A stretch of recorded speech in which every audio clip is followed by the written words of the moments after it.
सभापती महोदय, माझा स्पेसिफिक प्रश्न आहे मंत्री महोदयांना की आपण सुप्रीम कोर्टात गेलो त्या हाईटच्या विरुद्ध गेलोय का? हा माझा स्पेसिफिक. आणि आपण जे MRDPचं सांगताय की पूर नियंत्रणासाठी 3200 कोटी रुपये वर्ल्ड बँकेचे मिळाले, ते पूर नियंत्रणासाठी नाही आहेत. कोल्हापूर, सांगली, इचलकरंजी महापालिकेतल्या अंतर्गत चॅनेल्स आणि पाण्याचा निचरा करण्यासाठी आहेत. आणि आम्ही हे नाही, प्रेझेंटेशन झालं आहे. जे MRDPचं प्रेझेंटेशन जिल्हाधिकारी कार्यालयात कोल्हापूर, मी त्यावेळी हा प्रश्न विचारला त्यांना. ते म्हणले पहिल्या फेजमध्ये नाही, हे दुसऱ्या फेजमध्ये वर्ल्ड बँकेच्या होणार आहे. म्हणजे ज्याच्यामध्ये नरसिंहवाडीजवळ जिथं संगम होतो, पंचगंगा सरळ येते आणि कृष्णा अशी येते. कृष्णा पंचगंगेला घेतच नाही. तो तिथल्या ह्या ज्या नदी खोलीकरणाचा विषय आहे, ही यामध्ये नाही आहेत. म्हणजे जे आपण म्हणताय की 1 वर्षामध्ये या ठिकाणी. आणि हे सगळं आम्हाला बैठकीला बोलवलं असतं आमदार खासदारांना. आपण फक्त महायुतीच्या आमदार खासदारांची बैठक घेतली, त्यामुळे तुम्ही काय काय केलंय हे आम्हाला कळालं नाही. तुम्ही विस्तारानं जे प्रयत्न केलेले आहेत, पत्रव्यवहार केलेला आहे, हे आम्हाला सुद्धा बैठकीला निमंत्रण दिलं असतं. असं होत नाही मंत्री महोदय कधी. आम्ही सर्वपक्षीय आमदारांनी बैठक बोलवली होती, परंतु आपल्या कार्यालयातनं मात्र फक्त महायुतीच्या आमदारांना आणि खासदारांना बोलवलं, हे चुकीचं आहे. हा प्रश्न सार्वजनिक आहे. सांगली, कोल्हापूर महाराष्ट्राचा प्रश्न होता. हे ज्यावेळी अंकली पुलावर आंदोलन मी केलं, मी सुरुवात केली, मी त्याला सर्वपक्षीय रूप दिलं का? तर केंद्र शासनामध्ये असणारी सत्ता असू दे, राज्यात असणारी सत्ता असू दे, सगळ्यांनी मिळून हा प्रश्न सोडवावा म्हणून मी त्याला मी महाविकास आघाडी म्हणून त्या अंकलीवरचं आंदोलन करायला माझी ताकद होती.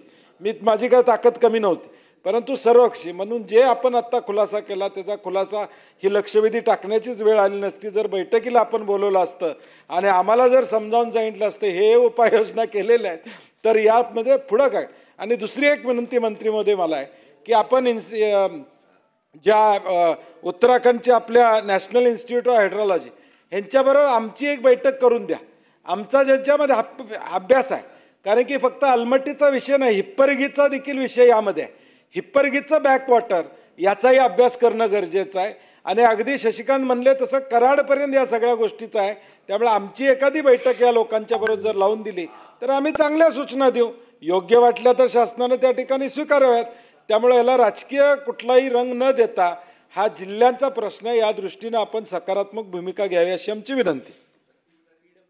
सभापती महोदय, जे कृती समिती स्थापन झालेली होती, त्या कृती समितीच्या बरोबरीने चर्चा करावी अशी भूमिका होती. त्यामुळे सरकारमधील महायुतीच्या आमदारांना बोलावून अगोदर आपण त्यांना कल्पना देऊ आणि मग बाकीचे. मी आता सांगलीच्या नंतर दौऱ्यात गेलो तेव्हा आपण सगळ्या आमदारांना बोलवलंच होतं. सांगली दौऱ्यामध्ये मी सर्व पक्ष आमदारांना बैठकीला बोलवलंच होतं. पण अगोदर आमची चर्चा व्हावी आणि कृती समितीबरोबर ती चर्चा पूर्ण करावी.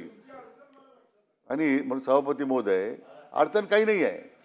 कारण म्हणजे आपण जर सगळ्याचा प्रवास पाहिला बंडी पाटील साहेब, याच्यामध्ये त्या वेळच्या लोकांनी ज्या संमत्या दिल्या ते जर आपण आता आपण जर रेकॉर्डर घेतलं तर फार अडचणी होतील काही लोकांच्या. म्हणून बोलत नाही मी, म्हणून बरोबर आहे. पण आता म्हणून मी आपल्याला संरक्षण द्यायचा प्रयत्न केला आहे, लक्षात घ्या. जुनं नातं लक्षात घेऊन. पण सभापती महोदय, मी हे MRDPची स्कीमचा जो उल्लेख केला आपण, याच्यामध्ये काय आहे की आता भगवती दूधगंगा 5 किलोमीटरचा बोगदा केला आपण तर 10,000 क्युसेक्स पाणी डायव्हर्ट होऊ शकतं. पंचगंगेची पातळी 3 फुटापर्यंत आपल्याला कमी आणता येईल. कृष्णा नदीमध्ये तो बोगदा आपण जर पूर्ण केला तर 10,000 क्युसेक्स पाणी डायव्हर्ट करू शकतो आपण. त्यामुळे कृष्णाची पातळी कमी ठेवता येईल. सभापती महोदय, आपला तोच आग्रह आहे. आणि त्यामुळे आपण जे म्हणता याला निधी उपलब्ध आहे. काही रक्कम जी आहे, आपण जे महापालिका वगैरे क्षेत्रात म्हणता आपण, ती मदत पुनर्वसनच्या मार्फत ते काम होणारच आहे. त्या महापालिकेला पैसे देऊन ही मदत पुनर्वसन विभागाच्या मार्फत आता कृष्णा खोरे महामंडळाला एक इम्प्लिमेंटिंग एजन्सी म्हणून आपल्याला नेमलेलं आहे की ज्यामध्ये हे 2,000 कोटी रुपये त्यासाठी जे आपल्याला अतिरिक्त बोगद्याद्वारे किंवा हे पाणी आपल्याला वळवायचं आहे नीरा खोऱ्यामध्ये, आणि मग ते आपल्याला गोदावरी खोऱ्यात आणता येईल का, हा वेगळा भाग आहे. परंतु दुष्काळी भागांमध्ये पाणी घेऊन जाण्याचा जो माननीय मुख्यमंत्र्यांचा संकल्प आहे त्याला अनुसरून कार्यवाही सुरू होते. आमचा प्रयत्न 1 वर्षात हे काम पूर्ण व्हावं किंवा तत्पूर्वी पूर्ण व्हावं. आणि मला वाटतं की याच्यामध्ये आता सरकार कर्नाटकामध्ये कोणत्या पक्षाचं आहे, महाराष्ट्रात कोणत्या पक्षाचं आहे, ही चर्चा आपण करत नाही आज. परंतु त्या आपण जो मुद्दा उपस्थित केलेला आहे की आवश्यकता वाटेल तर आपण एक सर्वपक्षीय शिष्टमंडळ केंद्राला घेऊन जाऊ. त्यामध्ये काही सरकारला प्रतिष्ठेचा प्रश्न करायचा नाही. मूळ त्या भागातील लोकांना दिलासा मिळाला पाहिजे.